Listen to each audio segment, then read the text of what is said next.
Welcome to the Let's Get Vulnerable podcast. I'm your host, Dr. Morgan, and we have some very special guests with us here today. We have Yue and Julie. They are from Dateable, the podcast, and they have a new book that's out. So we are going to dive into the book and all the amazing work they've been doing. But first off, I just want to welcome you both to the show. Thank you so much for having us, Dr. Morgan. We're excited to get vulnerable. Yes, let's get vulnerable. I love it. I know. I love the parts in your book where you talk about getting vulnerable. Like, yes, absolutely. Speak the same language. Yeah. Right. And I know we follow each other on social media probably for quite a while now, and it's always so fun when it's like your Instagram friends. You actually get to know them in real life. So this is exciting for me. I know. We can be real friends now. Yes. We're not just IG anymore. Right. I know. You guys will have to come out to Montana someday if you ever want to get out of the city. We've already booked the ticket. Yeah, we're ready. There. We're there now. I love it. I love it. Well, I'm always fascinated by how people find themselves in this line of work, becoming a relationship expert. I don't feel like it happens accidentally. There's always a reason why. And I would love to hear from both of you your stories of what led you to doing this work. I would say I came into it pretty accidentally. So it might be one of the few people. I was just this very social and outgoing girl dating in New York City. And I was out one night, my friends were late, and I started talking to this guy who worked on Wall Street. And he said, I really want to buy you a drink. I'm not trying to hit on you. I actually just want someone to talk to. So we actually spent 30 minutes talking about his love life and what his blockers were. And it was interesting because he's like, you're a really good listener. Could we actually do this and I'll pay you for your time? And that's how I accidentally fell into this line of work as a dating coach for over a decade. He was my client number one. But when Julie and I met, it was at a point in modern dating where everything was shifting. And I had always coached my clients based on traditional rules of dating. I knew how to do the cat and mouse game. I knew how to have someone scam, basically trick someone into liking them. And it was at a point where online dating was on the rise, and I had just moved to a new city in San Francisco. And I met Julie, and the moment we met, we couldn't stop talking about dating because I thought I figured it out. I had clients, and I realized in that moment I did not have it figured out. And Julie and I really bonded over the fact that it seems like nobody has it figured out because things were changing so fast. The rules were still stagnant in our systems, but for some reason we were all trying to break out and didn't know how to. Oh, fascinating. Wow, I love it. All right, Julie, how did you find yourself here? I feel like mine was a little accidental, but now looking back on it, it makes so much sense. I don't think, I never set out to be a dating expert. I think it's because I struggle with dating myself. But now looking back, there's a reason why you're gravitated towards helping people with certain things. And there was a saying of it's not like you shouldn't follow your passions, but more your interests and where you're spending your time. And looking back on it, I spent so much time reading every dating book under the sun, really just trying to study dating because I think as a later bloomer, I identify that as someone that maybe started dating more in their like late 20s. So had that like kind of come into play at that point. And I felt like I needed to catch up and I needed to, study dating almost like I would prepare for a job or for, college and just learn everything I could get my hands on.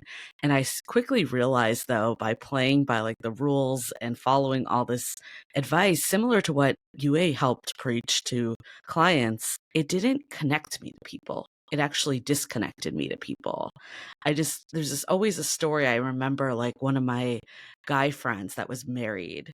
I had like met this guy that I was super into and I was talking to him about it. And he's like, so you texted him to tell him that you had a good time on the date. And I was like, why would you ever do that? You clearly know nothing about dating. You've been married, you're out of the scene, like you don't get I it. know.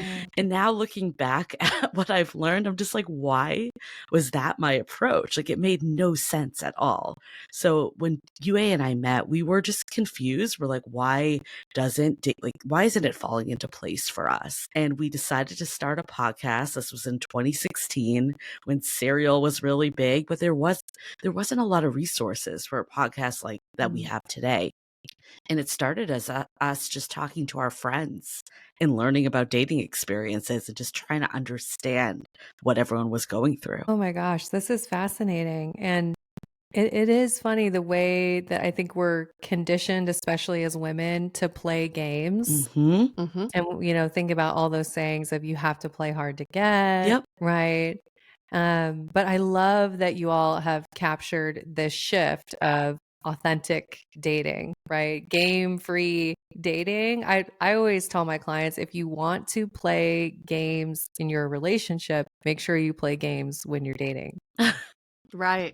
Yeah. Yeah. Because how you date determines your relationship as well, right? I think it kind of sets the culture. But so I love that you two shared this timeline of realizing there has to be a different way. And we're still in that phase, in that shift. Don't you feel? Like, I think we're all still trying to figure out what is this different way and how can we leverage modern society and culture into our love lives. And this is why we wrote the book, because we found a way.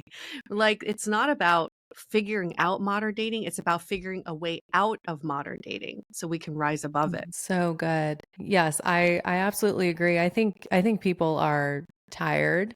Mm-hmm. Oh, that's the word that comes to mind. Tired. Oh, yeah. We're worn out from the games and from trying to learn how to play it correctly so that you could get the person, right? Like it's exhausting. So, okay, I could tell this could be a very long podcast episode. I'm going to have to keep it to the script here. I want to know next what fully inspired the book and what made you brave enough to write the book, because I've written a book and I know how terrifying it is. So tell me a little bit about the journey of the book. Yeah. I mean, I think what inspired it was, this sounds weird, but from doing this dating podcast, we actually realized you don't need to be good at dating the way it is today, like Yue was saying also. And we really wanted to just get people out of their own way and break through and show this other way. And in terms of a book, I think this was always like a lifelong dream of both of ours to put like published work out there. And, we got actually really lucky in the sense that our editor found us. She had been a Dateable listener. She connected to our mission. And I think it just made so much sense, because for us to be with someone that also got it and was like, oh, what you all are saying is different. It's unique. It's not the bad dating advice we've been told for years.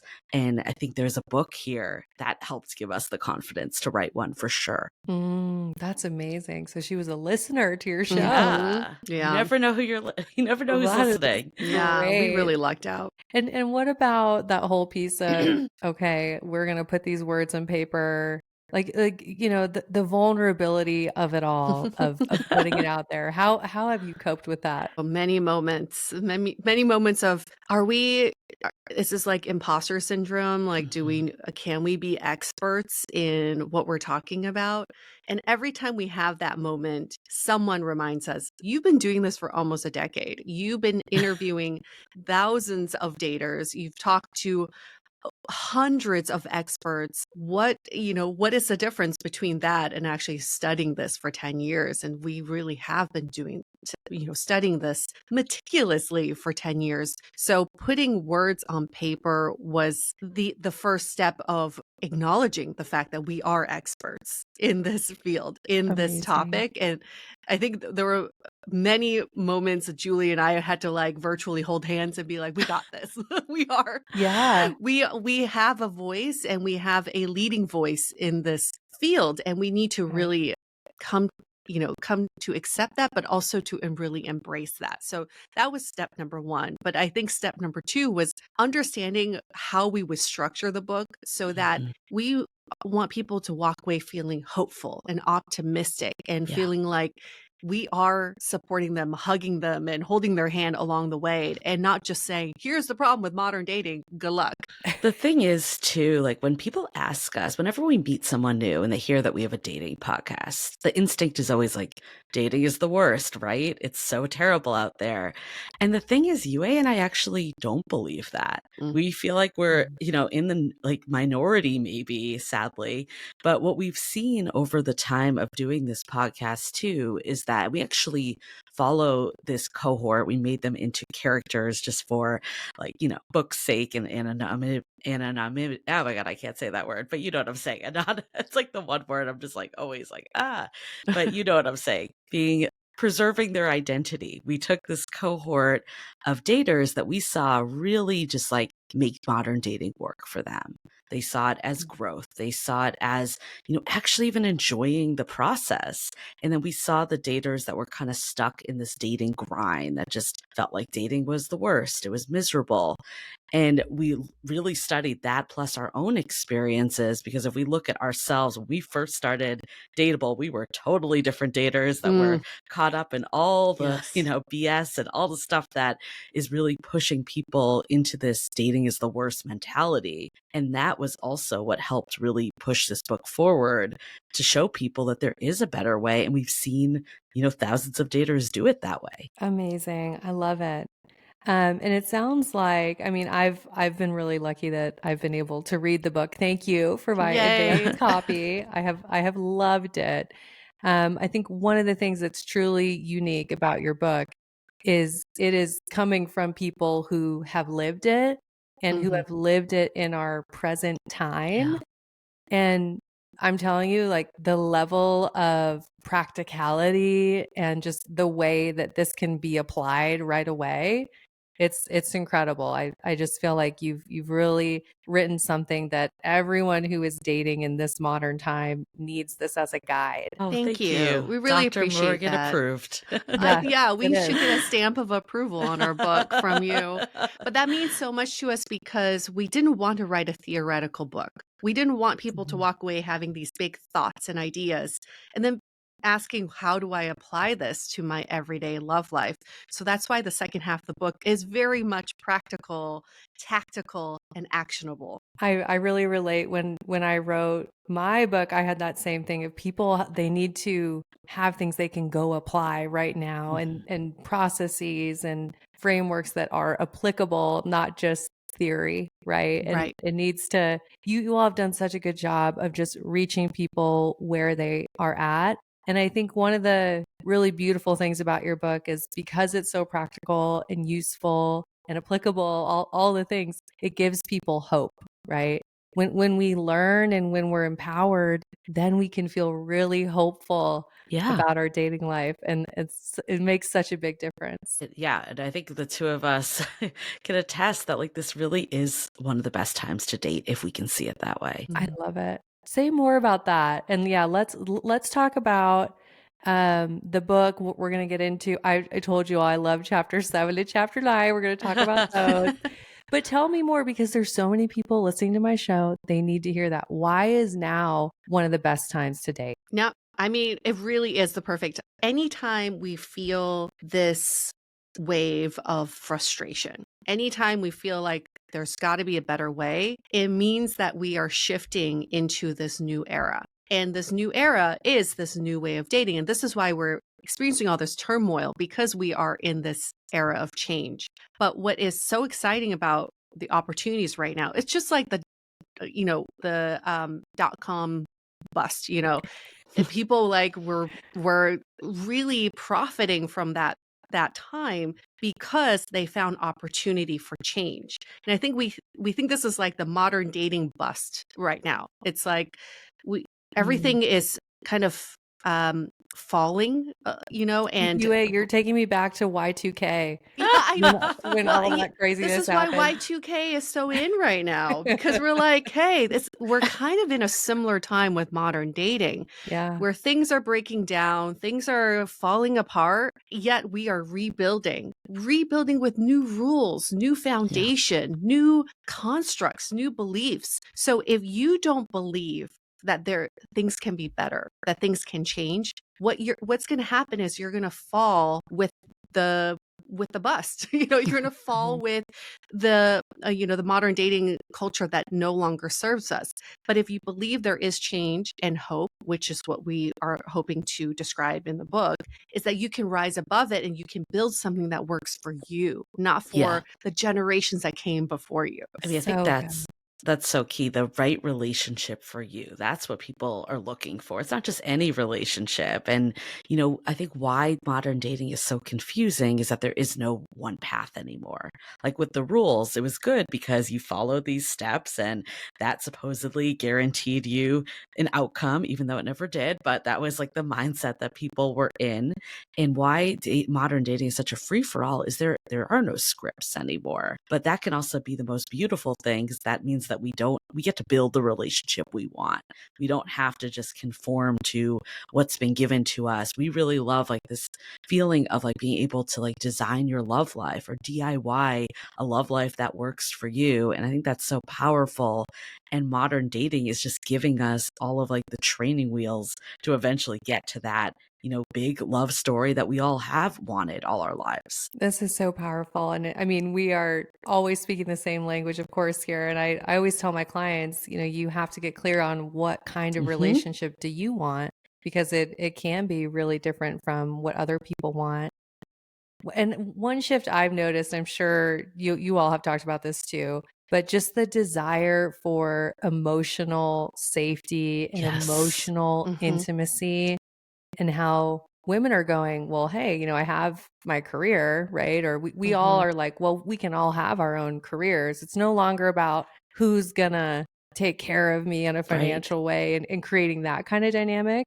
It shifted to who's gonna be my emotional support. Where can I find emotional safety? Well, it's a true partnership nowadays. It's not just a relationship. It's not like Yes. transactional. And I mean, like my current partnership has far exceeded anything I thought was possible from a relationship. And I can attribute that to what we've learned, from doing Dateable, but then just the shift of where things are going.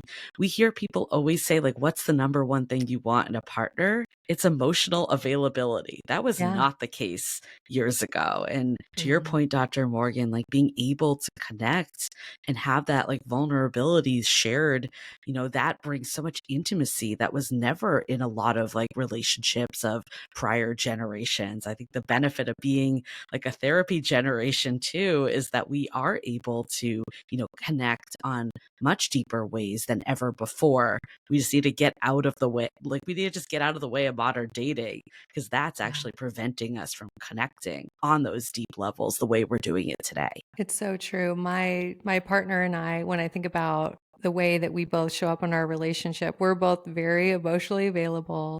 Hmm. And if I had tried to force myself to fit into the old paradigm of how I Yeah. was supposed to show up in the partnership, I would be miserable. Hmm. Like one Hmm. one example is, I am not a homemaker. I do not cook. I do not clean. Hmm. I just like, house stuff just doesn't work for me. And I fully admit that. It's always been that way. And my fiance loves it. Like, Yeah. it's his pride Hmm. and joy to cook, to help manage the home. And it's just a whole new paradigm that, even for myself, I'm so grateful that I'm not forcing myself into some kind of traditional box of how I was supposed to be in a relationship. It's really freeing. That's my household too. I love Similar. that. It's both freeing and also confusing at the same time. I think Mhm. why traditional dating worked for so long is because we had very clear roles. in a relationship. Mm. Now we have to define those rules within a relationship that's unique to you and your partner. So what may work for you, Dr. Morgan, doesn't work for someone else. And they need to see that it's not that we need to put ourselves in a box, in which is like what we're trying to describe is that's traditional dating. Now you have to figure out for yourself. And that's the hard part. Yeah. Oprah famously said after doing however many decades of her talk show, 99% of people do not know what they want. Yes. 99% of people do not know what makes them happy. So we're hoping that the first step here, and which is, really the first part of our framework, is getting that clarity on Yeah. what it is that you want and what it is that's going to make you happy in your love life. It's so true. Yes, we need to know, and then we need to be able to have the skills and tools to communicate it, right? Yeah. So good. Okay. I want to talk about these chapters that I love in your book. So, chapter 7, showing up. You talk a lot about being vulnerable, authenticity. Tell us about your V card.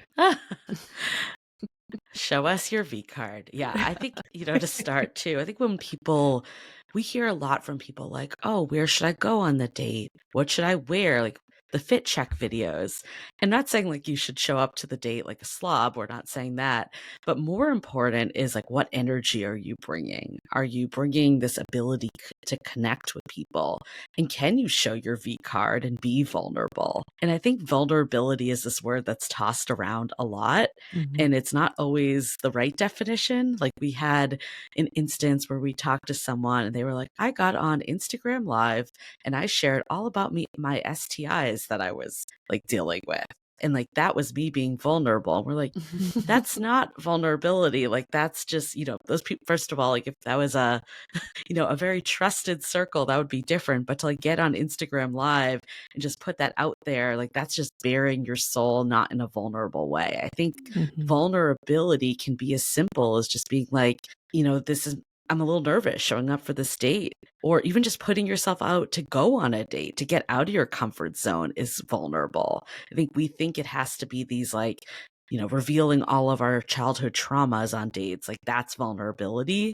And what we're saying is, not that you can't do that later as the relationship progresses, but for a first date, there's certain levels of vulnerability that will help you connect versus disconnect. It's so good. I always talk with clients about we have to build enough secure attachment that supports the level of vulnerability. So it's like the relationship is earning us being more vulnerable over time, and it's because of Mm. the safety that we feel. So exactly what you're talking about. And we have to create that safety before we're getting too deep. And something you've talked about on your show, which I mean, your whole show is about vulnerability, is the vulnerability comes from authenticity. Yeah.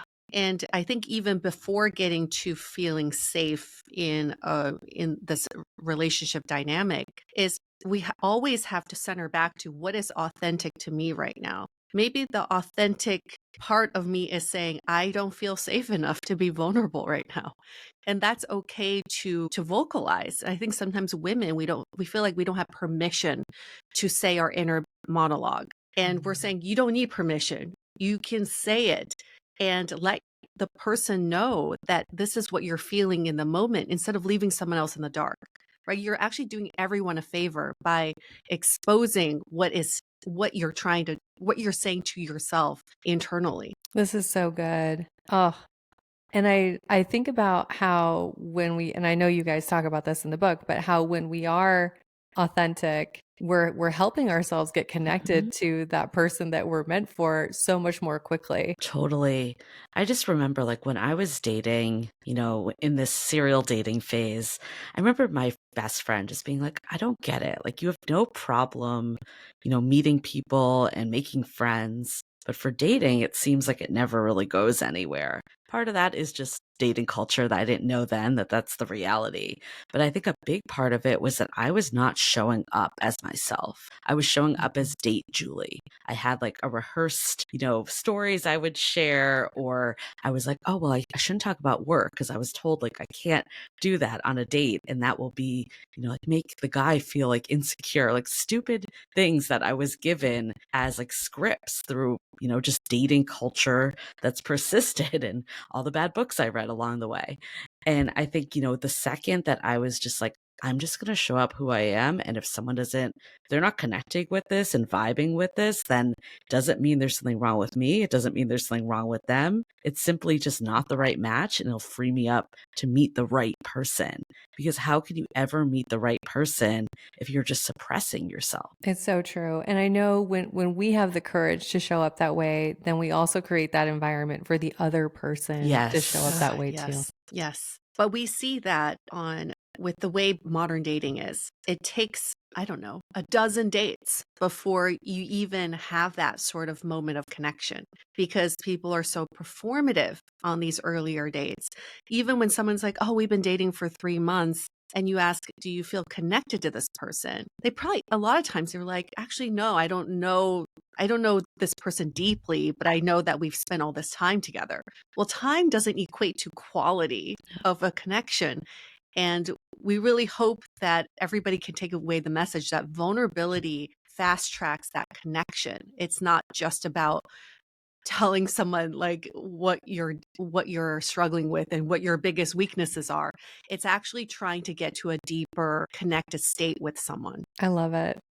So, so good. And you guys, you have fun in your book, which I appreciate because we need to have fun when we're reading. It keeps us Yes. engaged, right? Like we want to Mhm. laugh a little bit. You talk about big datable energy, BDE.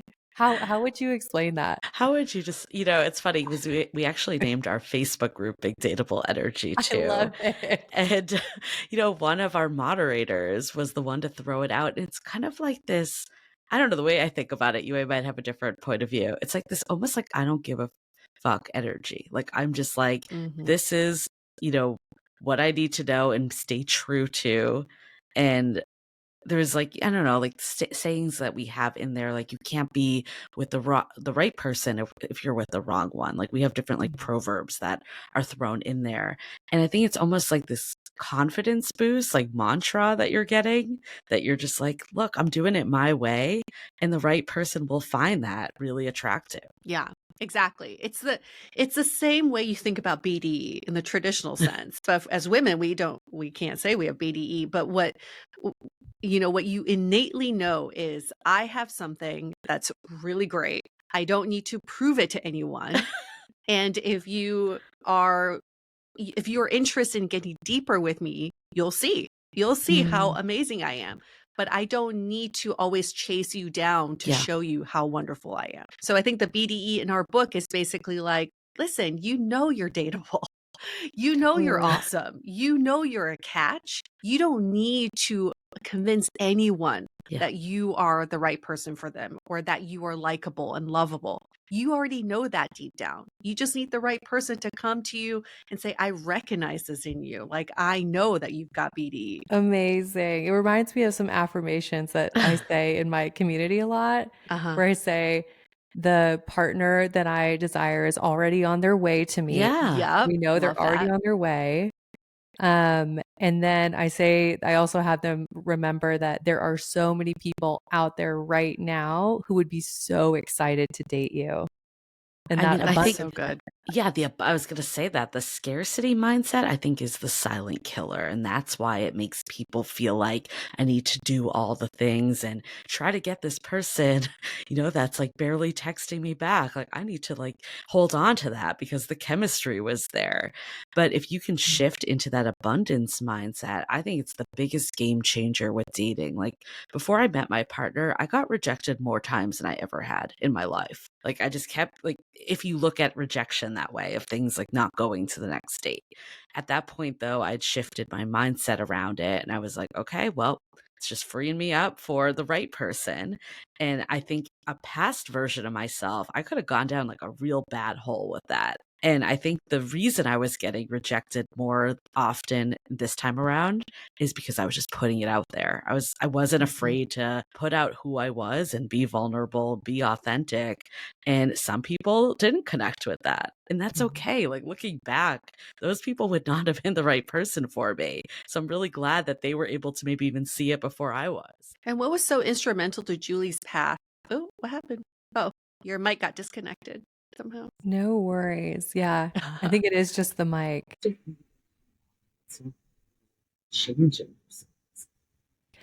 I wonder, Julie, if you'll need to go out and come back. It was saying like start a new recording. So I'm not sure. Let me see. I don't think you need to. She can just leave and come back and we can keep the same room. Okay, perfect. Technical difficulties. Oh, hey. Without fail. It's just part of the game, isn't it? Especially with Riverside. I am as much so as we sorry. love Riverside. You're fine, Julie. No Okay, I'm worries. back. I think I got animated with my hand and it like knocked it out. Don't you love that?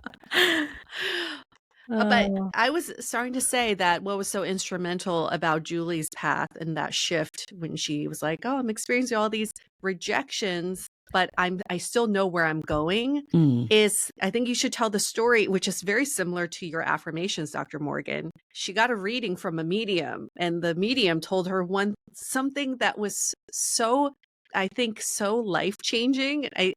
I seriously think that's the major shift in Julie was when she heard this. And I'm not a woo-woo person. I'll just like put that out there for all your listeners that are like medium. Like I'm not that type of person, but I do think it's the mindset. So we had a medium, Nikki Novo. She's phenomenal. She came on our podcast and it was at the point where I was ending an on again, off again 5-year relationship. I ended it for good. This was over the pandemic. And we had her come on the podcast. She gave us both readings. And in mine, she's like, you're very close. I can feel you're very close. And you're going to meet your person by like the next year when it's your birthday. I just hit my birthday. And the thing that you need to remember is that like you need to just keep going, because if you get caught up in things, you risk becoming jaded and then that path won't actually come to fruition. So if you look at it as your person is coming, you keep that in mind. Every person you meet is just getting you closer to them. And I think having that mentality in the back of my mind was so game changing. Like, yeah, I think it's the exact same as the affirmations that you were pointing out, because it gave me the confidence and also probably just like showing up with more curiosity of like, oh, is this going to be the person? Or like, is this someone that could go somewhere? Versus just thinking like I'm doomed with dating, how maybe I had been showing up in the past. That's so powerful. I love it. Just that affirmation for you. And it did in fact come true for you. It did. But I think it's so crazy, like thinking about just like how much power the mind has. And if we go into dating, like I think back to like some of my dating experiences, I would go to a date and I wouldn't even save the person's phone number in my phone because I would think, oh, I'm never going to see this person again. That is a terrible way to go into a date. And we see tons of people doing this. But why even go at that point? Like if you're basically convinced that you're never going to see this person again, that is the shift in energy that's coming forward is so different than the second I started to put that person's name in my phone. Like they are someone I'm going to keep reaching out to after this date. I showed up like I was greeting a new friend, not greeting someone that I would never see again. So powerful. I love it. Well, there's chapter 8 in your book, actually, I wanted to talk about as well, because I think people get this wrong. And I actually talk about this in my book too. And it's how do we emotionally invest appropriately? We have so many people that they're going so quick, right? This was me in the past. I'm like planning what my wedding would be like on date 3, like, you know, planning out our kids' names, right? Like I used to just go head first, and then I'd get really jaded, and then I would do the opposite, which would be not invest at all. So it would just kind of pendulum swing between wherever I was at emotionally. So what is some of your best advice for people in terms of how do they know how to pace their emotional investment? It's interesting when people tell us that they are taking a dating sabbatical because they're so tired and overwhelmed by dating. And then we ask them, what is the overwhelming part? And then they say, well, I'm just endlessly swiping. So that's key number one is we need to take inventory of what is draining our energy and what actually energizes us. It's not for this person that we spoke to in particular. It wasn't the going on dates that was draining. It was the swiping, the endless swiping. So there we go. We know that you get to a point of diminishing returns on everything that you do. So if you're doing endless swiping, yes, that's going to drain your energy. But in our book, we give you this framework of like, okay, do you know after how much time you are on the apps, you feel drained? Then you know when to stop. Then you switch to do something else that's more energizing. Maybe that's messaging people that you've already connected with. Maybe that's going on a date. Maybe that's going for a walk. The point is not to do all the things and over and over again expecting results when your energy is being drained as a result of that. So, how can you invest your time properly so you're energizing yourself, you're restoring the energy, you are feeling rested and feeling positive about what's to come and who you're going to meet and who you're going to see on the apps or in person versus being in this constant deficit of energy, which you're always going to feel like, oh, modern dating sucks. I'm so drained. I just don't want to do it. I'm so frustrated. I don't want to do it anymore. Oh, that's so good. I always talk about ROIE, return on energy Yeah. investment. It's like exactly that. And then this whole part about building this sustainable dating routine, kind of like a gym routine, like, you know, or like physical movement. Like you wouldn't just go out and run 10 miles in a day. No. Right. Like you have to do something that gives you energy, that's sustainable, that you look forward to doing. So I love that. I love that that's all in the book, the practical guide. I love it. Well, I think we're always afraid to waste time. That's what we hear from people all the time is I don't want to waste time on the wrong people, or I don't want to, that's why I'm going to like look at everyone's profile in nitpicky detail because I don't want to waste my time. But I think we need to really reframe it as energy instead of time. And then also look at where we are spending time, because a lot of time we're spending this time in like analyzing things that don't matter. Or like you were saying, Dr. Morgan, I relate to this so hard of just getting in this fantasy of someone, of like thinking about like a future with this person when they've shown me no signs of this happening. And that is time that you're spending if you're in your head, or time that you're not spending trying to date other people if that person really isn't showing up. We also have in the book the only 7 things that matter as a gut check for people that they can look at when they start dating someone. And the first one that we can share, obviously the whole 7 are in there, but the biggest game changer I know for me personally was prioritizing consistency. And this was something I never prioritized before, but actually looking back on, you know, what bothered me the most in dating, it was when I didn't know if there was going to be another date, or I didn't know if I get the text back. Like that is what gave me anxiety. And reframing that to mean, okay, actually my core need is consistency, which is also an exercise to find your core needs. For me, it was consistency. But I really believe for everyone, if the consistency isn't there, if you really desire a long-term committed partnership, if that's not there, it doesn't really matter if this person is, you know, went to a good college, or even the chemistry is like incredible. Like it doesn't matter. So reframing and investing according to this as a gut check, that I think is what saves you time. And then you can put the energy into the people that matter. Oh, so good. And I love those 7 things, by the way. When I saw that in the book, I was like, yes, yes, yes. Such a huge fan. And I love that when you're clear on this and you know what it is that you're looking for, you're turning into that love scientist of, oh, is this how I want to feel? Is this connection, you know, giving me what I need, what I want, instead of do they like me? Right. And that makes dating a lot more enjoyable. A lot more enjoyable. Absolutely. Oh my gosh. I could talk to you both for hours. But the main thing is we need people to know how life-changing this book is and that they need to go get it. We will put the links in the show notes. So all you have to do is go to the show notes and grab the book. I know 100% that if you read this and you apply it, it's going to be such a game changer for your dating life, and you will enjoy dating, and enjoying dating is the key to attracting your Yes. person. Thank you.